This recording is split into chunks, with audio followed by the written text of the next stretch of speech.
Frank Rojas, formerly from Dade High School. It's first thing that I thought was I wish this would have came out 19 years ago, my first year as head coach. It's something that's needed. There's nothing like it out there, and it's something just when you speak to other head coaches, especially me and Coach Lopez go back, ways we're college buddies. And we've been talking about this for like the last 15 years. When we see other rankings of kids, we see certain of our kids that aren't ranked, 4-star, 5-star by max preps or rivals, and we're saying, our kid outplayed that kid on film. So what are they looking at? So 10, 12 years ago already, we started noticing something wrong with the whole rating system. The minute I saw this, and just the one time that I saw it on the email to send us to the symposium, I called up John right away. I said, Coach, this is what we've been talking about for the last 12 years. This is it right here. My first step is I'm going to make sure that the high school that I'm at is definitely going to be on it. As the former president of the Dade County Coaches Association, I'm going to get a word out to every single head coach, about this. So at least now they're hearing it from a former coach himself, instead of not hearing it from an outside person, which is always, it always happens with the coaches. Coaches are always very hesitant about outside people coming in and trying to show something new. When it comes from another coach himself, and I've been in Dade County for 25 years, all at the same high school. I've got 6 former assistant coaches that are head coaches.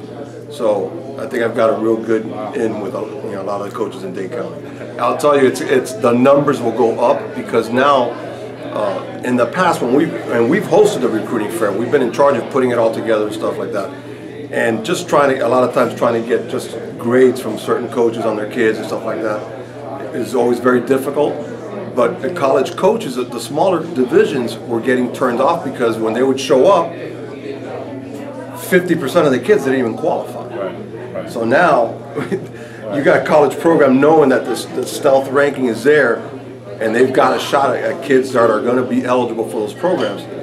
The numbers are going to quadruple. It's going to be a no-brainer. All the college coaches are going to come down already with a plan, already with a list of kids to go after. Well, the one thing that I do, I'm the director of the U.S. Army National Combine, which is the combine. It's the largest combine in the nation. It's the combine that's done the night before the U.S. Army All-American game. It's all associated. It's all part of the same thing. So this past year, just for 3 weeks ago, I just got back from San Antonio. We had 576 kids representing 43 states. So, my big picture is for next year to do a S.T.E.A.L.T.H ranking on all those 500 kids. Right. The top juniors in the nation. Right. And the U.S. Army is going to look at this and say that's exactly what it's all about. Because the U.S. Army is very, very big on those kids that get selected. We had over 2,000 nominations to go to their combine because it's the top juniors in the nation. I mean, it's the same combine that Reggie Bush did, Adrian Peterson did, Mark Sanchez, Tim Tebow. They did the same combine. I took over as director 4 years ago. So what I've brought in terms of my background is let's focus on what the high school kids need and what the high school coaches need. So I've really converted to take away a little bit from don't focus too much on the results of the combine, but on the one-on-ones, because we have a big period of one-on-ones, and on how the kids behave throughout the whole 2-day event. Because a 2-day event, they go see some speakers, and then I post all my coaches around, and it's part of the evaluation period in which we're focusing on character. We're trying to see which kid, when I've got Anthony Munoz, Hall of Famer, speaking to 500 kids, and I catch 2 or 3 kids on their cell phones looking down, and I'm saying, and I noticed the kid's number, I said, that kid can run a 4.2 40, he can have a 42-inch vertical, he can destroy everybody on one-on-ones. I would never select that kid to a U.S. Army All-American game because a college coach is going to look at the same type of kid. How can you not give the respect to a Hall of Famer speaking to you, talking about character and mental strength training, stuff like that, and you're going to look down and be texting on your phone and not paying attention?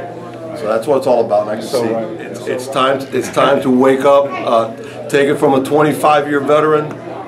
It's all about the kids for all of us, and this is the first time that that I actually see the whole presentation, and it's about the kids. And when you put those 2 philosophies together, it's nothing but success. It's going to be the fact that everything the coaches have been telling them about already, and every time they go to any other camp, the college coaches are telling them about how important the grades are, about staying off social media, it's going to wake up their eyes even more so now. Now, instead of hearing it from their parent or their head coach constantly, now it's going to really open up their eyes to